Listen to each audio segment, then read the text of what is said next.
আব্বাস কয়বার এমপি হয়েছে? 4 থেকে 5 বার। আপনি আরেকটু ডেটা ক্যালকুলেশন করে দেখবেন, ওনার জয়ের চেয়ে হলো হারার রেকর্ড বেশি। সো ইনশাল্লাহ এবার শাপলাকলি জয় হবে, আমরা এটা আশা রাখি, সবার উপরে বিশ্বাস রাখি। আর জামায়াত ইসলামের বিভিন্ন জায়গায় তারা প্রার্থিতা দিয়েছেন, ইসলামী আন্দোলনও দিয়েছেন।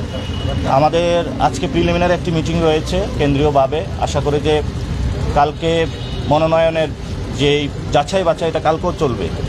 তো সেই ক্ষেত্রে 5 তারিখ পর্যন্ত আমরা আশা করি আমাদের এই বিষয়গুলো সমস্যার সমাধান হয়ে যাবে। ওনাদের যে মনোনয়ন ফর্মগুলো টিকবেন, আমাদের যেগুলো টিকবে, সেগুলো নিয়ে আমরা একটি সুন্দর যাত্রা করে সরকার গঠনের দিকে যেতে পারবো আশা করি। আপনারা দেশে কয়টি আসনে ক্যান্ডিডেট দিয়েছেন এনসিপি? এটা আমরা স্পষ্ট করেছিলাম, আজকে কালকে যাচাইয়ের পরে এটা আসবে। আমাদের টোটাল আমরা 47টা দিয়েছিলাম, এর মধ্যে একটি অ্যাকসেপ্টেড হয়নি, ওনার একটু সময় লেট হয়ে গিয়েছিল, বাকিগুলো অ্যাকসেপ্টেড হয়েছে।